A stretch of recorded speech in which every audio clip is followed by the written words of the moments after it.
Curling up in bed with a favorite book is nice, but I think women would rather curl up with their favorite man. You've heard a lot of things about Viagra and Cialis, but you've never heard this.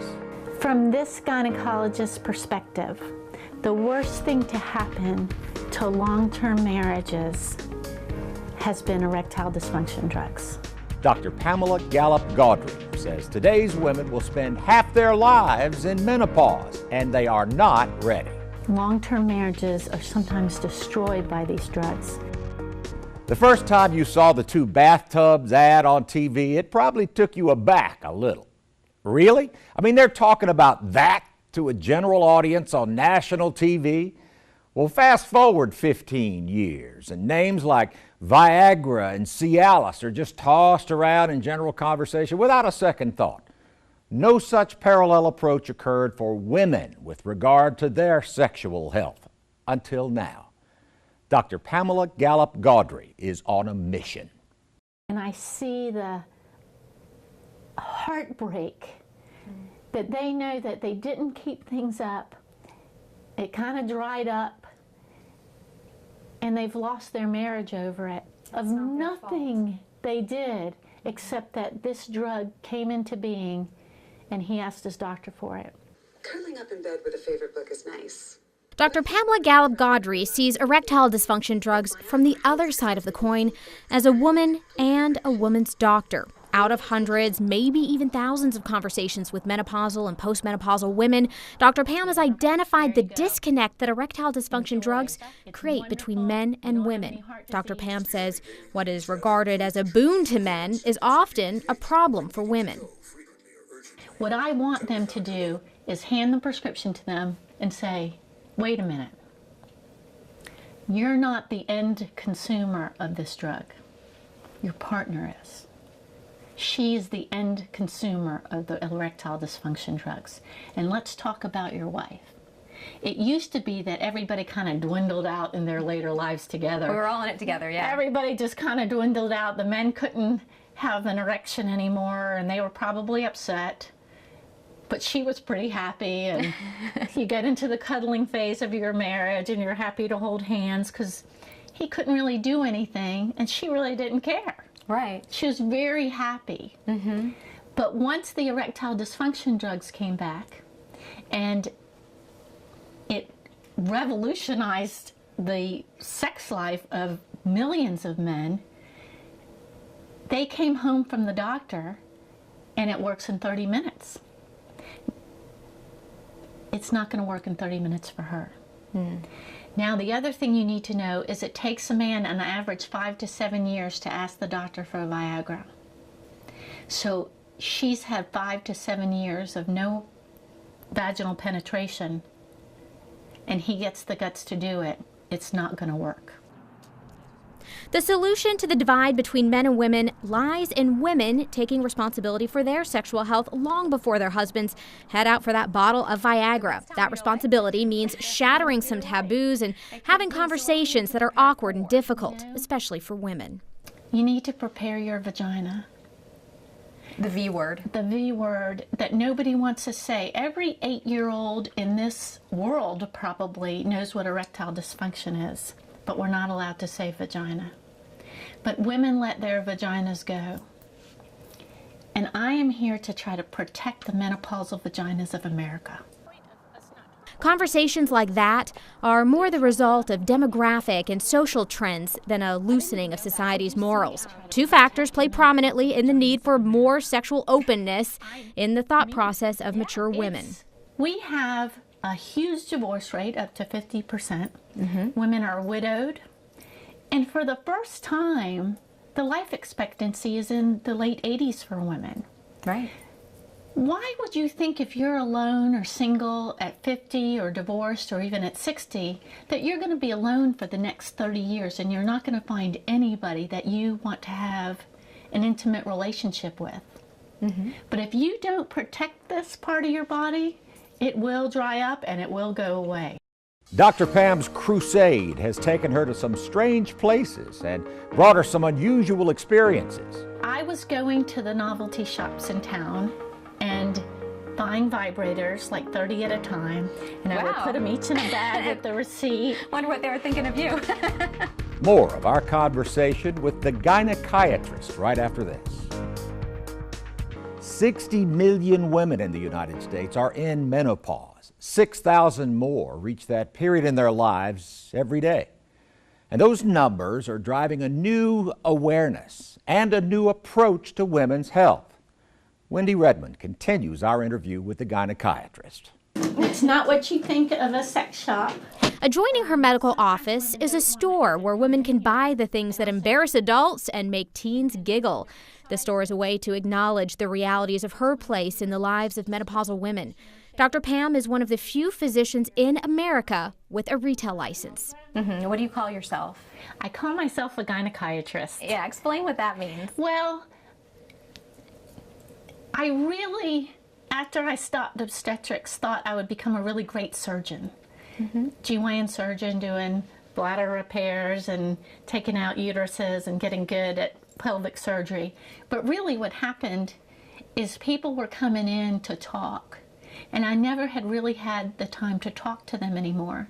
And I would go in so many rooms and somebody wasn't even undressed, and I'd think, oh, I came in too soon. They're like, no, I just want to talk. And that happened more and more and more. And I realized that these women were begging for advice. There's nobody to talk to ask these things. It's very difficult to ask your mother. Well, we didn't hear it from our mothers. Never, you don't hear it from anyone. Even in high schools or lower schools, we talk about puberty, we talk about STDs, we talk about saving yourself for marriage. We try to give that message, but nobody tells you in health class. And when you get about 50, everything is going to change. Talk to me about this gift shop back here. Well, I take care of mainly menopausal women, and when I sit there and have this conversation with them in an exam room and say, you need to use a vibrator on a regular basis, even 2 or 3 times a week, if you could put it in for 15 minutes on high vibration, it would be helpful to get the blood flow back there. I mean, we go to the gym for 30 minutes 3 times a week, but the first thing I get is, I'm not going to go in that store. That's a naughty I'm a story. grandmother. I can't go in there. And so I would say, well, just get it online. I'm not getting that online. Or I would get, I don't even have a computer, and I would never go to those sites. And the next question was always, will you go get one for me? Oh. So I was going to the novelty shops in town and buying vibrators, like 30 at a time, and I would Wow. put them each in a bag with the receipt. Wonder what they were thinking of you. The items for sale in the gift shop are intended to keep women's bodies sexually capable as they hit a point in their lives when things just turn upside I think when a down. lot of men think about this change, menopause, they probably just think, oh, you just feel a little hot sometimes. Everything changes. It's like a light switch goes off and your metabolism changes. Women get a central weight gain here. It's not maybe that they even gain weight, or maybe they gain 5 pounds a year, but it seems to be distributed to their midsection, which is so upsetting for women. We spend our whole lives trying to maintain your body and doing nothing different. Nothing. All of a sudden, you've got this belly that you didn't expect, and it seems to be there overnight. So we have weight gain, mood swings. I try to tell my patients it's like puberty in reverse. When you start going through puberty, it starts about age 8, but you don't look any different to age 12, 13, when everything starts to change. Puberty really doesn't complete until around age 18. And what do we say about kids during that phase? They're slamming doors, they're crying for no reason, they tell you they hate you, and then they run downstairs and cry and tell you they love you, and they don't know why they said that, and they can't control their emotions, and they've got acne, and they're gaining weight. That's exactly all teenage girls complain about. Acne, weight, mood swings, anger they can't control.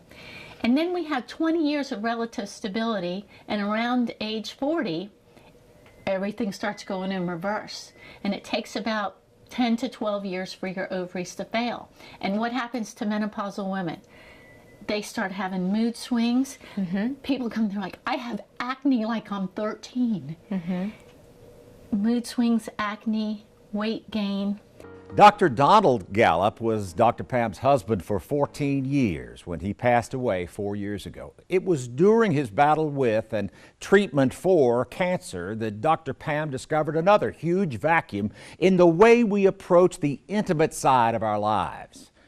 Wendy Redmond has the conclusion to our story. Donald Gallup studied obstetrics and gynecology at the nation's most prestigious medical institutions. Following more than 20 years practicing in the Navy, he joined his wife Pam, also an OBGYN, in private practice. His battle with cancer shed light on some consequences of the disease that Dr. Pam hadn't considered. You know, you're so overwhelmed with it, and when the treatments are over, things don't work anymore. And actually, not long before my husband died, I was cleaning out his pants, and he was in the room and to get him in the laundry, and some testosterone fell out of his pocket, some gel. And I looked at him and I thought, what are you worrying about that for? And I realized then, number one, I shouldn't have said that, because I realized that it was important to him and he was trying. But I also realized if you have two gynecologists who, in the same house who can't talk about this, then nobody's talking about it.